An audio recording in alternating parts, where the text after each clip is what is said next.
பிறக்கும் பொழுது ஏதாவது ஒரு டிசீஸில் நம்ம வந்து பிறந்திருக்கிறோம் அப்படின்னம்னா அது நமக்கு லைஃப் டைம் வந்து குணப்படுத்த முடியாத ஒரு நோயாக இருக்கும். லைஃப் டைம் நம்ம அவசரப்படக்கூடிய ஒரு சூழலாக இருக்கும். அதை மீண்டும் நம்ம லிம்பெட்டிக் சிஸ்டத்தை நல்ல உற்பத்தி செய்யப்படும் பொழுது நமக்கு அந்த ரொமேட்டட் ஆர்த்ரைட்டிஸ் பெயின்ல இருந்து வெளிவருவதற்கான வாய்ப்புகள் அதிகமாக இருக்குது. இந்த சூப்பு உங்களுக்கு ரொமேட்டட் ஆர்த்ரைட்டிஸ்னால ஏற்பட்டிருக்கக்கூடிய வலி, வீக்கம் இது எல்லாத்தையும் வந்து அருமையாக சரி பண்ணி கொடுக்கும். ஹெல்த் கபே சேனல் வியூவர்ஸ் அனைவருக்கும் வணக்கம். இன்னைக்கு ரொமேட்டட் ஆர்த்ரைட்டிஸ் அப்படின்ற ஒரு பிரச்சனை நிறைய மக்களை இன்னைக்கு பெரிய அளவில் ஆட்ட வச்சுக்கிட்டு இருக்கு. இந்த ரொமேட்டட் ஆர்த்ரைட்டிஸ் பிரச்சனைக்கு எளிய வகையான ஏதாவது ஹோம் ரெமெடி, அந்த வலியிலிருந்து நாங்கள் வெளிவருவதற்கு, அந்த ஜாயின்ஸில் இருக்கக்கூடிய வீக்கத்திலிருந்து வெளிவருவதற்கு ஏதாவது ஒரு எளிய ஹோம் ரெமெடி இருக்குதா அப்படின்றது நிறைய மக்கள் வந்து கேட்டிருந்தாங்க. அவர்களுக்காகவே இந்த பதிவு. பொதுவாக ரொமேட்டட் ஆர்த்ரைட்டிஸ் அப்படின்ற அந்த ஒரு பிரச்சனை அப்படின்றது இது ஒரு ஆட்டோ இம்யூனி டிசார்டர் அப்படின்பாங்க. ஆமா, இது ஆட்டோ இம்யூனி டிசார்டர் அப்படின்றதுனால இது லைஃப் டைம் குணப்படுத்த முடியாத ஒரு நோய். இதை நீங்க கட்டுப்படுத்தியே வச்சுக்கலாம். உங்களுக்கு எதுல கட்டுப்படுதோ அதை அப்படியே மெயின்டைன் பண்ணி கொண்டு போங்க அப்படின்றது தான் ஒரு நேச்சுரான ஒரு விஷயம். பட் அது ஒரு குறிப்பிட்ட வயதுக்கு மேலதான் இந்த ஆட்டோ இம்யூனி டிசார்டர் வந்துச்சே தவிர பிறந்துடனே அது வரல. இங்க நம்ம அடிப்படையாக அதை நம்ம புரிஞ்சுக்கணும். பிறக்கும் பொழுது ஏதாவது ஒரு டிசீஸில் நம்ம வந்து பிறந்திருக்கிறோம் அப்படின்னம்னா அது நமக்கு லைஃப் டைம் வந்து குணப்படுத்த முடியாத ஒரு நோயாக இருக்கும். லைஃப் டைம் நம்ம அவசரப்படக்கூடிய ஒரு சூழலாக இருக்கும். ஆனால் நம்ம இடையில தான் ஒரு நோய் வந்திருக்குது அப்படின்னா நிச்சயமாக அதை குணப்படுத்துவதற்கான வாய்ப்புகள் அதிகபட்சமாக இருக்குது அப்படின்றது தான் ஒரு உண்மையான நிதர்சனமான உண்மை. ரைட். அப்ப இடையில தான் ஏற்பட்டதுன்னா அந்த இடத்துல நமக்கு என்ன நடந்தது? இந்த ரொமேட்டட் ஆர்த்ரைட்டிஸ் ஒரு 25 வயசு வரைக்கும் ஒருத்தருக்கு கிடையாது. 25 வயசுக்கு மேலதான் அவங்களுக்கு ஆர்த்ரைட்டிஸ் பிரச்சனை வருது. போய் செக் பண்ணி பார்த்தாங்கன்னா அது ரொமேட்டட் ஆர்த்ரைட்டிஸ் அப்படின்னு சொல்லி ரிப்போர்ட் வருது. உடனே திரும்ப அதுக்கு நம்ம வந்து நிறைய மெடிசன்ஸ் வந்து அப்ப இருந்து எடுக்க ஆரம்பிக்கிறாங்க. அப்ப அதிகப்படியான மெடிசன்ஸ், பெயின் கில்லர் அதிகமாக போச்சுன்னா கிட்னி ஃபெயிலியர் ஆகும் அப்படின்றது எல்லாருக்கும் தெரிஞ்ச விஷயம். ஆனால் ரொமேட்டட் ஆர்த்ரைட்டிஸ் பேஷண்ட் அதிகமாக பெயின் கில்லர் மெடிசன்ஸ் தான் எடுக்கக்கூடிய ஒரு சூழல் இன்னைக்கு இருக்குது. இப்போ இதுல இருந்து மீண்டு வருவதற்கான அவர்களுக்கான வாய்ப்புகள் இருக்குதானா? நிச்சயமா இருக்கு. ஃபர்ஸ்ட் விஷயம், நம்ம அவங்க உடம்புக்குள்ள இம்யூனிட்டி தான் அந்த இடத்துல வந்து அந்த நோய் எதிர்ப்பு சக்தி மண்டலம் தான் அந்த இடத்துல உங்களுக்கு ஃபர்ஸ்ட் வீக் ஆயிருக்கும். அதனால என்ன ஆயிடுச்சு, உள்ளுக்குள்ள நமக்கு எக்ஸஸா இம்யூனிட்டி இன்க்ரீஸ் பண்ணக்கூடிய ஒரு வேலையில நடந்த விஷயங்கள் தான் அப்படின்னே சொல்லலாம். ஆரம்பத்துல இருந்தே அவருடைய நோய் எதிர்ப்பு சக்தியின் மீது கவனம் வச்சிருந்தா இந்த பிரச்சனை வந்து வந்திருப்பதற்கான வாய்ப்புகள் இல்லை அப்படின்னு சொல்லலாம். ஓகே, இது வந்ததுக்கு அப்புறமாவது நம்ம வந்து அந்த நோய் எதிர்ப்பு சக்தி மண்டலம் மீது கவனம் வைக்கலாமா அப்படின்னா நிச்சயமா அதன் மீது கவனம் வச்சே ஆகணும். எதற்காக இந்த நோய் எதிர்ப்பு சக்தி மண்டலத்தை நம்ம சொல்றோம் அப்படின்னா, நீங்க பாருங்க, நம்ம உடம்புக்குள்ள லிம்பெட்டிக் சிஸ்டம் அப்படின்னு சொல்லி சொல்லுவோம், நிணநீர் மண்டலம்னு. இது நோய் எதிர்ப்பு சக்தி மண்டலத்தில் இருக்கக்கூடிய ஒரு மிக முக்கியமான ஒரு பிரிவு. நிணநீர் மண்டலம் அப்படின்றது அவர் தான் நம்மளுக்கு உடலை பாதுகாக்கக்கூடிய பாதுகாப்பு இராணுவ வீரர்கள் போல. இந்த இராணுவ வீரர்கள் நமக்கு எங்க இருப்பாங்க? நாட்டினுடைய எல்லை பகுதிகளில் முழுவதுமே இருப்பாங்க. ஒவ்வொரு ஏரியாவுக்கும் ஜாயின்ல எல்லாம் இருப்பாங்க. ஆமா. அப்ப வெளியிலிருந்து எக்ஸ்டர்னல் ஃபேக்டராக வெளியிலிருந்து யாராவது ஒரு தீவிரவாதி உள்ள தாக்கினாலோ, உள்ளுக்குள் ஏதாவது உட்கட்சி பூசல், அது மாதிரி வந்து உள்ளுக்குள்ள உள்நாட்டு கலவரங்கள் ஏதாவது ஏற்பட்டாலோ உடனடியாக இராணுவம் வந்து ஆஃப் பண்ணும்ல, அது மாதிரி நம்ம உடம்புக்குள்ள எல்லா ஜாயின்ஸ்லையும், இந்த போன் ஜாயின்ஸுகள்ல எல்லா இடத்துலையுமே லிம்ப் நோட்ஸ் அப்படின்னு சொல்லி இருக்கும், நிணநீர் முடிச்சுக்கள். இதன் மூலமாக நிணநீர் வந்து உற்பத்தியாகும்.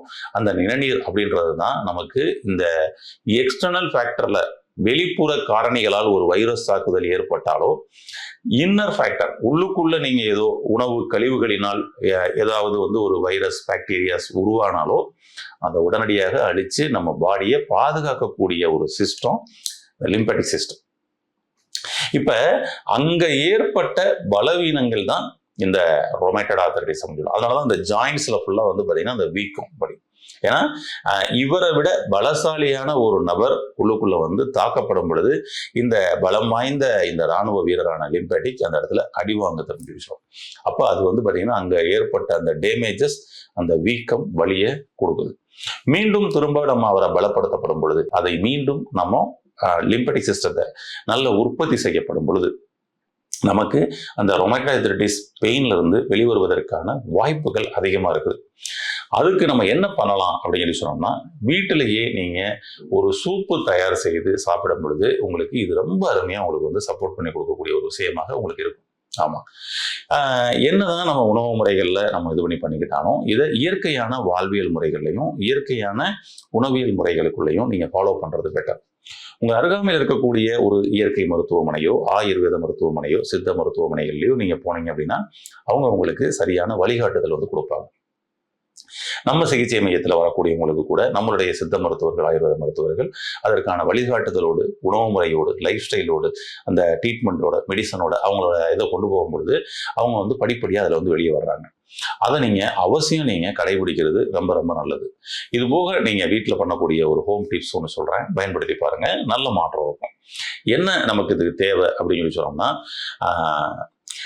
சர்க்கரை பூசணி இருக்கு இல்லையா, இந்த சர்க்கரை பூசணி ஒரு மெயின் இன்கிரீடியன்ஸாக நம்ம எடுத்துக்கிறோம். இந்த சர்க்கரை பூசணி அப்படின்றது பார்த்தீங்கன்னா இது ஆன்டி இன்ஃப்ளமேஷன் அப்படின்னு சொல்லுவாங்க. நம்ம உடம்புல இருக்கக்கூடிய தேவையில்லாத வீக்கத்தை அது பார்த்தீங்கன்னா குறைச்சி கொடுக்கும். இது போக பார்த்தீங்கன்னா இது நமக்கு கொலஸ்ட்ராலை கண்ட்ரோல் பண்ணுறதுக்கும் ஓகேங்களா, சர்க்குலேஷனை இம்ப்ரூவ் பண்ணுறதுக்கும் நமக்கு பயன்படுறதுக்கு ரொம்ப நல்லா இருக்கும் அப்படின்னு சொல்லலாம். இது போக இன்னும் நிறைய விஷயங்களை இந்த சர்க்கரை பூசணி பண்ணி கொடுக்குது.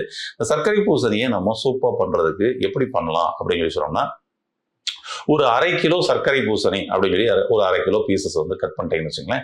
அதை நம்ம ஃபர்ஸ்ட் என்ன பண்ணணும் அப்படின்னு சொன்னோம்னா கொஞ்சம் நல்லா அப்படியே கொஞ்சம் தண்ணி ஊற்றி அதில் பார்த்தீங்கன்னா கொஞ்சம் மஞ்சள் பொடி போட்டு அதை கொஞ்சம் நல்லா வேக விடுவோம். அதை வேக விடணும், ரொம்பவும் நசிஞ்சிற அளவுக்கு வேணாம், ரொம்பவும் கட்டியாகவும் வேணாம், கொஞ்சம் நல்ல ஒரு வேக்காடு ஆகிற மாதிரி நல்லா வேக விடுங்க. கொஞ்சம் மஞ்சள் தூள் போட்டு வேக விடுங்க.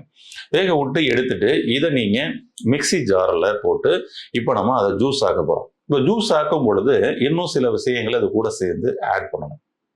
என்னன்னா கொஞ்சம் ஒரு ஸ்பூன் பார்த்தீங்கன்னா மிளகு, நல்ல மிளகு போட்டுக்கோங்க. ஒரு ஸ்பூன் மிளகு போட்டுக்கோங்க. அதுக்கப்புறம் பட்டை இருக்கு இல்லையா, ஆமாம் பட்டை, சினமன் பார்த்தீங்கன்னா ஒரு 2 பீஸ் போட்டுக்கோங்க. உங்களுக்கு தேவையான அளவுக்கு சுவைக்காக சால்ட் கொஞ்சம் போட்டுக்கோங்க. போட்டுட்டு இப்போ அப்படியே அதை ஜூஸ் ஆக்குங்க. அதை ஜூஸ் ஆக்கி நல்லா அடிச்சு வந்த உடனே, அதாவது ரொம்பவும் தண்ணியா இருக்கக்கூடாது ஓகேங்களா, ஆமாம் ரொம்பவும் தண்ணியாயிராம ரொம்பவும் கட்டியாகவும் இல்லாமல் கொஞ்சம் அதை கொஞ்சோண்டு தண்ணி ஊற்றி அடித்தாலே போதும். ஜூஸ் ஆனதுக்கப்புறம் அதை தனியாக எடுத்து வச்சுக்கிட்டு இப்போ திரும்பவும் அதை நீங்கள் அடுப்பில் வச்சு கொஞ்சோண்டு தண்ணி ஊற்றி கொஞ்சம் சூடு பண்ண போகிறீங்க ஓகேங்களா. இந்த கட்டத்தில் நம்ம தேங்காய் பால் ஒரு கப்புக்கு தேங்காய் துருவல் எடுத்து அதை நீங்கள் அப்படியே ஜூஸாக அடித்து அதில் வடிகட்டிட்டு பால் எடுத்துக்கோங்க. ஏன்னா பால் எடுத்துக்கிட்டு அந்த பாலை நம்ம இப்போ இந்த பம்கின் நம்ம வேக வச்சு அதை அரைச்சி ஜூஸ் ஆகணும் இல்லையா, அதில் பார்த்தீங்கன்னா ஊற்றுங்க. இப்போ கொஞ்சம் அந்த பால் ஊற்றும் பொழுது கொஞ்சம் அடுப்பு அணைச்சிக்குங்க. அதாவது கேஸை ஆஃப் பண்ணிவிட்டு அப்புறம் திரும்ப ஊற்றுங்க, அப்படியே கிளறிடுங்க ஓகேங்களா. தேவையான அளவுக்கு நமக்கு அதில் சூடு இருந்தால் போதும். ஏன்னா அந்த தேங்காய் பால் ஊற்றுனதுக்கப்புறம் கொதிக்க வைக்கக்கூடாது அந்த சூப்பை, அது மாதிரி ஓகேங்களா. அதனால் முன்னாடியே எல்லாம் நல்லா சூடு பண்ணிவிட்டு அதுக்கப்புறம் இதை ஊற்றிட்டு அப்படியே கலந்துருங்க. கலந்துட்டு அப்படியே இறக்கிடுங்க. இப்போ பார்த்தீங்கன்னா நமக்கு ரொம்ப அருமையான ஒரு சூப்பு தயார். நல்லா நீங்கள் கலந்துட்டு சாப்பிட்டீங்கன்னா செம்மையாக டேஸ்ட்டாக இருக்கும்.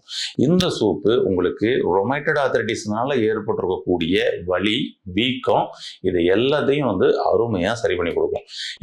இதனுடைய வீரியத்தை படிப்படியாக குறைச்சிக்கிட்டே வரும். இதை நம்ம எப்போ எடுக்கலாங்க, எப்படி எடுக்கலாங்க அப்படின்னு சொன்னோம்னா இதை நீங்கள் தாராளமாக தினந்தோறுமே நீங்கள் எடுத்துகிட்டு வரலாம். ஆனால் விருந்தும் மருந்தும் 3 நாள் அப்படின்னு தான் சொல்லியிருக்கிறாங்க இல்லையா. ஆமாம், நம்ம இதை அதிகபட்சம் 30 நாள் கூட எடுக்கலாம். பொதுவாக நாங்கள் சொல்கிறது ஒரு 21 நாள் எடுங்க அப்படின்றோம். ஒரு 21 days நீங்கள் அதை சரியாக அந்த சூப்பை எடுத்துக்கிட்டிங்கன்னா அதுக்கப்புறம் திரும்ப கொஞ்சம் கேப் கொடுக்கணும். அந்த கேப் அப்படின்றது பார்த்தீங்கன்னா ஒரு 1 week or 15 days கூட நம்ம கேப் விட்டுறலாம். திரும்பவும் நம்ம அந்த சூப்பை எடுக்கலாம். பொதுவாக இது சம்மந்தப்பட்ட அந்த சூப்பெல்லாம் எடுக்கிறதுல நமக்கு உணவு தான் டெய்லி எடுத்தாலும் ஒன்றும் தவறு இல்லை. இருந்தாலும் ஒரு அடுத்தடுத்த தாதுக்கள் நமக்கு கிடைக்கணும் அப்படின்றதுனால கொஞ்சம் கேப் போட்டு எடுக்கிறது நல்லது.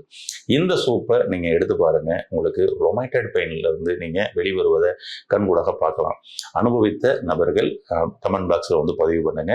உங்களுடைய நண்பர்களோ உறவினர்களோ இது சம்பந்தப்பட்ட வழியில் இருக்கிறாங்கன்னா அவர்களுக்கும் இந்த சூப்போட டெக்னிக்கை சொல்லி அவர்களையும் ஆரோக்கியப்படுத்துங்கள்.